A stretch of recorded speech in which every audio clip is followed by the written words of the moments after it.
정치 오늘 시작합니다. 김경진 전 의원, 한민수 전 더불어민주당 선대위 공보부단장 나오셨습니다. 두 분 어서 오십시오. 안녕하세요. 안녕하십니까. 윤석열 당선인이 나머지 두 곳의 이제 장관 후보자를 인선을 발표를 했습니다.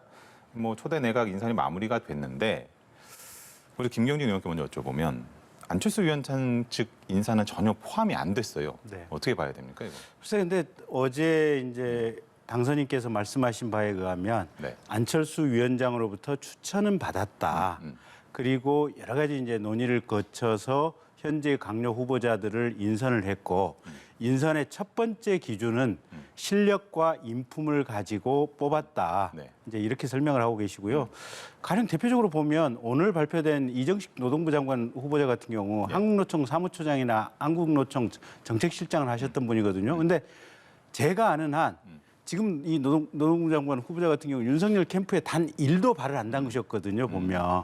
근데 이랬던 분을 지금 전격적으로 발탁을 했어요. 근데 마찬가지로 환경부 장관, 과기부 장관 상당수의 강요들이 사실은 대선의 예비 캠프든 본 캠프든 캠프하고 전혀 상관없는 인물들을 지금 실력과 인품을 보고 발탁을 한 것이기 때문에 결국은 지금 결과적으로 안철수 위원장께서 추천하신 어떤 강요 후보군들이 조금 그 안에서 경쟁을 하는 데 있어서 순위에 있어서 약간 밀리지 않았냐. 그래서 지금 현재 이런 결과가 만들어진 것 같고 당선인 입장에서는 어쨌든 충분히 고려하고 검토할 거 고려했다. 지금 이렇게 얘기를 하고 계십니다. 그러니까요. 이제 추가적으로 질문을 드리면은 윤 당선인의 특정 인사를 배제한 사실이 없고 안 위원장에게 인선 과정에 대해서 설명을 했으며 아무 문제가 없다고 생각한다라고 말씀을 하셨는데, 네.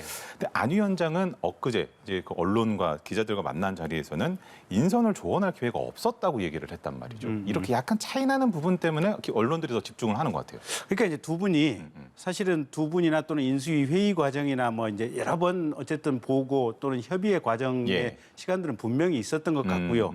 그 안에서 인사와 관련된 의견들이 분명히 오고 갔던 것도 사실인 것 같고요. 네. 근데 이제 여기서부터는 이제 제 추정인데 사실관계가 조금 불분명한데 제 추정인데 어쨌든 안철수 위원장께서는 단 둘이 만나서 독대로 협의하는 이런 과정을 생각하지 않으셨을까 싶고 당선인께서는 같이 있는 과정 또는 다른 현안에 대해서 안철수 위원장과 당선인 본인이 두 분이 얘기하시는 과정에서 인사에 대해서 의견이 있으면 자연스럽게 그런 회의 과정 속에서 이렇게 나왔어야 될 거라고 이렇게 생각을 하시는 것 같아요. 그래서 아마 그런 면에 있어서 약간의 의견 차이가 있지 않나라고 하는 것이 제 개인적인 어떤 추정이긴 한데 이게 얼마만큼 정확한지는 저도 모르겠습니다. 어떻게 보고 계셨어요? 근데 윤 당선인이 아무 문제도 없다고 생각한다고 했는데 아무 문제가 없으면 안철수 인수위원장이 그러니까요. 뭐 업무를 비꼬도 하겠습니까? 분명히 저는 심각한 문제가 있다고 보고요.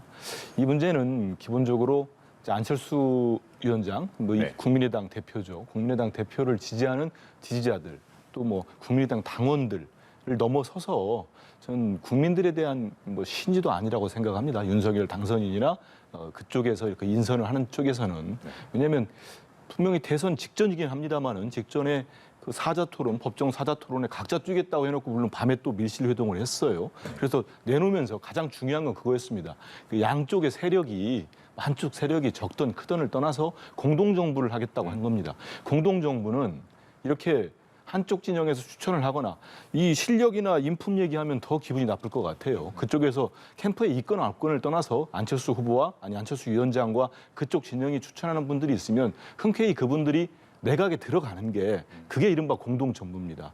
가령 비등한 예를 보면은 제가 이제 97년도 그때 대선 때 일선 기자로 꽤 치열하게 취재를 했었는데요. 네네. 성공한 단일화라고 하는 DJP 연합을 보면은 당시도 김대중 후보와 김종필 후보의 지지율 차는 상당히 컸습니다.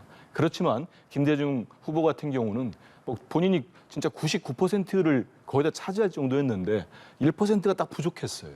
근데 그걸 채우기 위해서 김종필 후보와 단일화를 합니다. 그리고 어떻게 됐습니까? 그 약속을 분명히 지켰어요.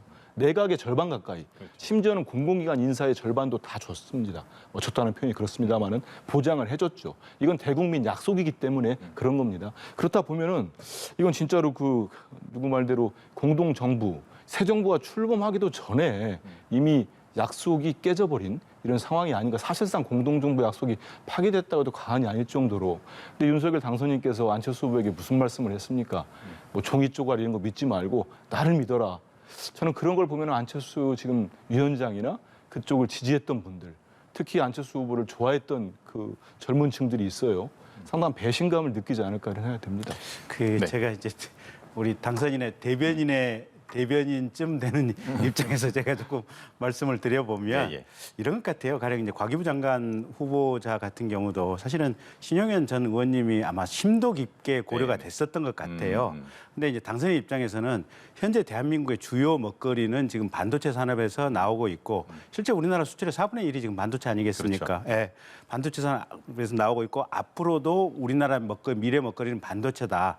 그럼 공공 생각해 볼 때 신용현 의원이 충분한 자질과 역량을 가지고 계시지만 그럼에도 불구하고 반도체 산업이라고 하는 현재 이 중요한 산업을 좀 더 키우고 원천 기술을 개발하기 위해서는 반도체 전문가인 서울대 이종호 교수가 좀 더 적합하지 않느냐. 아마 이제 이런 고민들이 이제 각별로 있지 않았을까 싶고요. 공동정부와 관련해서는 사실은 이제 이준석 대표께서도 지금 선대위원장을 해주십사하고 안철수 위원장께 지금 제안을 이제 드렸고요. 네네. 그다음에 지금 현재 가령 중앙당 공심위도 그렇고 각 시도당 공심위에 안철수 대표께서 지정하신 국민의당 쪽 사람들이 최소한 2분 정도는 다 이렇게 들어와 있거든요, 지금. 예. 그런 상황이기 때문에 공동 정부를 위해서 이게 무슨 약속을 깰 의도다, 뭐 그런라기보다도 최선을 다해서 노력하고 있는데 현재의 상황이 지금 그렇게 된 것이 아니냐. 그리고 아까도 얼핏 이제 기사 제목이 그렇게 나왔는데 앞으로 5년 시간 길다. 그 과정 속에서도 안철수 위원장께서 좋은 분 추천하시면 그런 분들이 적재적소에 발탁이 될 수 있지 않겠느냐. 이제 그런 취지의 말씀도 있으셨던 것 같더라고요. 아무래도 근데 일단은 공동정부를 기대했던 그 국민의당이랄지 국민의힘 지지자들 입장에서도 일단은 썩 유쾌하지 않은 상황이 벌어졌습니다. 그리고 저는 윤석열 당선인이나 안철수 위원장 두 분 간의 소통도 잘 이루어지지 않는 것 같아요. 우리 의원님 말씀처럼 만약 특정 분야에 어떤 전문가가 필요하다면은 그걸 허심탄회하게 놓고 그 분야에 있어서는 특히 또 안철수 위원장께서 일가견이 있지 않습니까? 네. 그러면 거기에 추천을 받고 특별한 뭐 의원이 아니더라도 현역 의원이 아니더라도 그렇게 협의라는 과정들이 필요한데 전혀 안 됐기 때문에 지금 안철수 위원장은 당선인이 인선의 최종 책임자다는 얘기까지 할 정도로 불쾌하게 얘기할 정도로 하고 지금 업무를 안 보기 때문에 이렇게 지금 출범도 전부터 이렇게 두 분 간의 소통이 안 될 정도면 앞으로도 좀 우려스러운 일들이 나오지 않을까 이런 생각이 듭니다. 그래서 이어서 한번 좀 김경진님께 여쭤보면 오늘 일정 전면 취소를 하셨어요. 안 네. 위원장께서.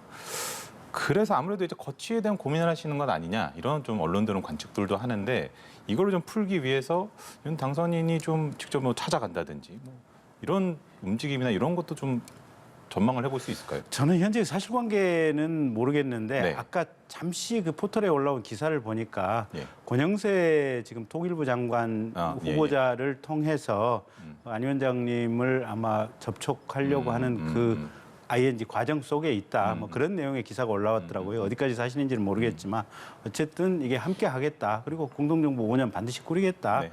이런 생각은 분명한 것 같습니다. 알겠습니다. 뭐 자칫 공동정부라는 게 또 파이 나눠먹기처럼 비치면 또 역풍을 맞을 수도 있지 않을까라는 생각을 조심스럽게 해보기도 하고요. 자, 이제 인사청문회 절차들이 네. 남아 있습니다. 이제 본격적으로 험난한 일정들이 시작이 된다고 볼 수가 있을 텐데 뭐 지금 후보자들을 둘러싼 의혹들이 계속해서 불거지고 있어요. 특히나 민주당에서는 지금 1순위 낙마 후보자로 그 한동훈 검사장을 찍고 있는 것 같더라고요. 오늘 검찰 간부가 네. 기자한테 한 얘기가 생각이 납니다. 뭐 취재를 하니까 한동훈 그 법무장관 후보자로 지명이 됐다는 뉴스를 보고 가짜 뉴스인 줄 알았다. 저도 상당히 너무 놀랐습니다. 저는 진짜로 윤석열 당선인께서 의도적으로 민주당과 민주당 당원들, 지지자들 화를 나게 하려고 하는 정도 아닌가 하는 인선이라고 생각이 듭니다. 왜냐하면은 사실 그 역대 정부들을 쭉 보면은 인수위 과정에서 가장 중요하게 생각하는 게 국민 통합입니다. 그리고 설사 지키지 못해도 야당과 협치를 하겠다고 계속 강조하고 또 추진해 나갑니다. 네. 그게 뭐 안 되든 되든 간에 계속 그건 국민적 가치라고도 할 수 있겠죠, 우리. 근데 이제 아무리 압도적 승리를 하더라도 그런 상황인데 지금 근소한 차이로 된 윤석열 당선인께서 민주당이나 상대편에서 볼 때는 가장 좀 용납하기 힘든 장관 후보자가 아닐까 싶어요. 이런 분을 지명을 했어요. 그러면 상당수 지금 민주당 의원들도 그렇고 다들 언론도 예측하는 게 윤석열 당선인께서 이 한 검사장을 지명할 때는 지명만 하고 지명 철회를 할 가능성이 있겠습니까? 거의 없다고 봐야 되겠죠. 그러면 이게 누구 유인태 전 국회 사무총장 말씀처럼 진짜 지선을 생각해서 뭐 의도적으로 좀 어떤 갈등을 부추기려고 하는 그런 의도가 있지 않으면 만약 본인이 취임 당선 일성이었죠. 당선 일성으로 얘기한 것처럼 국민 통합을 제일의 가치로 둔다고 한다면 일단은 여대 야소 정국이 되지 않겠습니까? 아니 야대 여소 정국이겠죠. 그때 그럼 민주당의 협조가 절대적으로 필요한 상황에서 가장 반대를 할 수밖에 없는 지명을 했어요.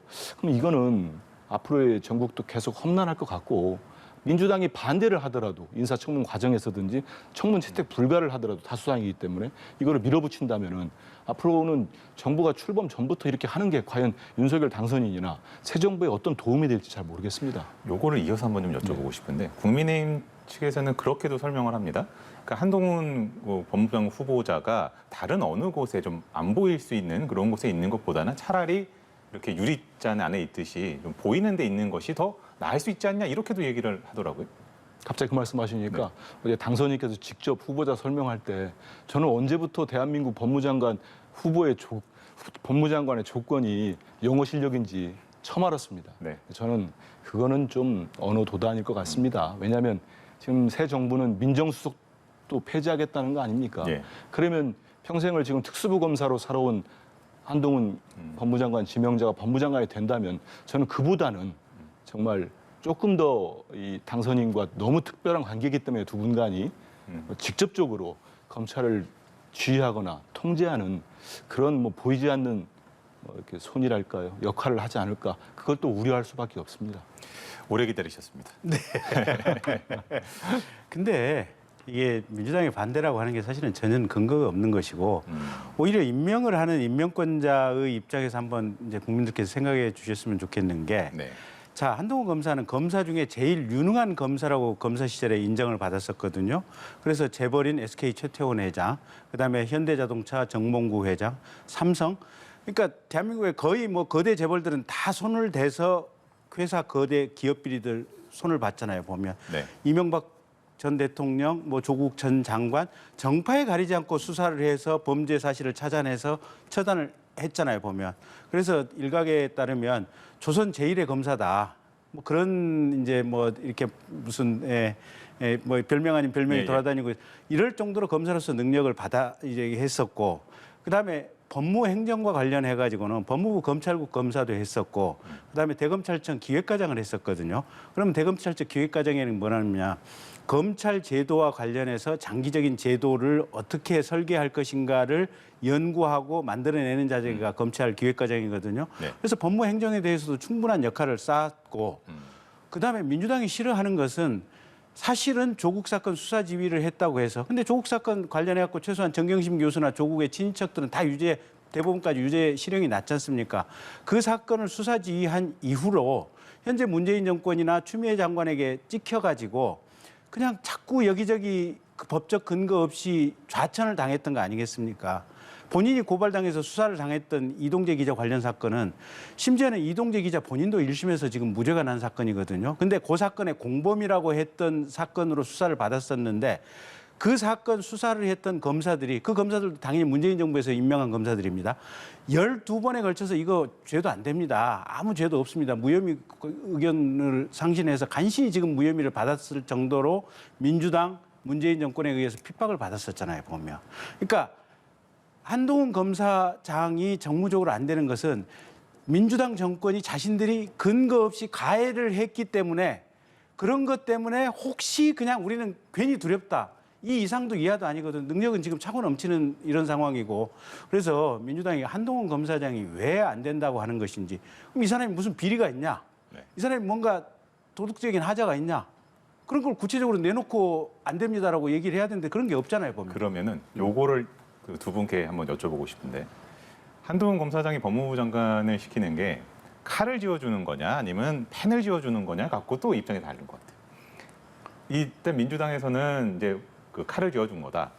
국민의힘에서는 펜을 쥐어준 거다인데 이제 이번엔 제가 먼저 왠지 왠지 그게 이유가 뭔지 먼저 좀 설명을 아니 일단 법무부 장관은 그 전에 윤석열 당선인이 검찰총장 시절에 얘기를 법무부 검찰총장은 법무부 장관의 부하가 아니다. 네. 그거는 법무부 장관은 법무 행정을 하는 사람이고, 그러니까 인사, 예산, 조직에 대한 부분. 수사는 검찰총장이 하는 것이다. 그러면 법무부 장관이 지명했다 그러면 수사에서 박탈을 시키겠다는 거거든요. 네. 수사에서 멀리 떨어지겠다. 그다음에 윤석열 당선인이 후보 시절에 뭐라 그랬냐면 법무부 장관이 검찰에 대해서 수사 지휘를 하는 것 자체를 아예 없애도록 하겠다. 물론 민주당이 법 개정에 동의를 안 한다면 실질적으로 법무부 장관이 수사 지휘를 스스로 포기하고 실질적으로 안 하도록 하겠다. 네. 이러면 여기도 법무부 장관의 예외적인 칼 행사권도 지금 없애겠다고 하는 거 아니겠습니까? 그리고 법무부 장관은 국회에 출석해서 일거수일투족을 국회의원들의 질문에 답을 해야 되거든요. 특히 지금처럼 여소야대 상황에서는. 네. 그러면 도대체 이 사람, 이 한동훈이 수사권을 행사해서 뭘 보복을 하고 뭘 어떻게 한다고 하는 건지 이게 본래 그 자체로 어불성설이다 이렇게 봐주시면 될 것 같아요. 일단 한동훈 지명자 같은 경우는 뭐 아까 말씀이 잠깐 나왔습니다만 검언 유착 사건에서 예. 근데 사실 저도 뭐 기사로만 봤으면 뭐 제가 수사하는 당사자는 아니기 때문에 보면은 가장 결정적이었던 게 본인의 휴대폰 비밀번호 비번을 풀어주지 않지요. 그래서 수사가 2년 가까이 진행이 안 됐습니다. 그러면은 뭐 다른 검사들도 다 했습니다만 가장 특수수사를 오래 해가지고 본인이 결정적으로 어떤 걸 방어를 하면은 죄가 안 되는지를 저는 안다고 봅니다. 뭐 대충 검찰 출입기자들도 아는 사항 아니겠습니까? 휴대폰을 잠궈놓고 풀어주지 않았어요. 만약 본인의 무죄가 정확하게 입증할 수 있다면 그렇게까지 하면 안 되죠. 많은 국민들이 다 보고 있습니다. 그래서 이분이 무죄라는 것이 실제로 이번에 뭐 무죄 처분이 나왔습니다마는 휴대폰이든 뭐든 본인의 나와서 제대로 수사를 받고 입증해서 된 건 아니다. 이걸 하나 짚어줄 필요가 있고요. 저는 뭐 이 논란이 커지고 충격이 되니까 이른바 장지원 비서실장이었나요? 누군가가 뭐 펜과 칼로 네. 뭐 얘기를 하던데 저는 그 또한 뭐 말이 안 되는 소리다 하고 싶습니다. 좀 전에도 말씀드렸지만은 민정수석까지 없는 상황에 저는 윤석열 대통령 되면은 한동훈 법무장관이 된다면 두 분 간에는 그렇지 않아도 그 옆에 또 김건희 씨도 있는데 그렇게 긴밀한 사이인데 전 직통 라인이 될 거라고 생각을 하고요. 그리고 법무장관에게는 또 검찰 인사권이 있지 않습니까? 지금 벌써부터 검찰 내부에서 나오고 그게 또 보도를 통해 나오는 것들이 그동안 윤석열 사단이라고 하는 이 특수부 검사들이 검찰을 모두 장악할 거다. 지금 검찰 내부도 지금 난리가 났다는 거 아니겠습니까? 네. 뭐 뒤숭숭하고 이런 상황이기 때문에 지금 민주당이나 다른 쪽에서 우려하는 것들이 저는 뭐 되지 않았으면 좋겠습니다. 근데 지금으로서는 또 윤석열 당선인이 후보 시절에 그 인터뷰를 통해서 집권할 때 전 정권을 수사하겠다는 얘기를 하면서 한동훈 검사장에서 또 한 얘기가 있어요. 그래서 상당히 우려할 수 있는 목소리들 커질 수도 있겠다 이런 생각이 듭니다. 자, 그러면 다음 주제로 다음 후보자 정호영 후보자. 네. 이른바 아빠 찬스 의혹이 좀 날로 좀 커지고 있습니다. 특히나 조국 전 장관도 좀 뭐 페북에 글을 쓰고 한 것 네. 같던데 제 정 후보자는 특혜는 없었다라고 좀 부인을 하고 있더라고요.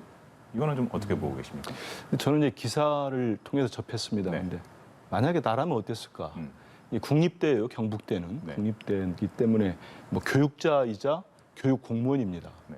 근데 본인의 아들과 딸이 뭐 연도까지는 다 보좌 됐으니까 뭐 자세한 얘기는 않겠습니다만은 본인이 부원장 할 때 또 원장 할 때 저는 그런 저도 뭐 아이들이 대학생입니다만은 그런 전형이 있는지를 몰랐어요. 그러니까 다른 뭐 과들이 있다가 의대로 이렇게 편입을 하더라고요. 그 과정에서 사실 의대와 뭐 대학 뭐 이런 표현 그렇습니다만 다른 과들하고는 상당히 실력 차도 이렇게 점수 차가 나더라고요. 그런데 그런 건 편입에 들어가는데 또 본인 아빠가 있는 병원에서 봉사 활동을 하는 뭐 환자 이렇게 뭐 돕고 하는 거에 대한 그런 걸 똑같은 시기입니다. 거의 같은 시기에 일정 정도의 봉사를 했다고 그걸 또 냈고 그게 또 아마 고려가 된 것 같습니다.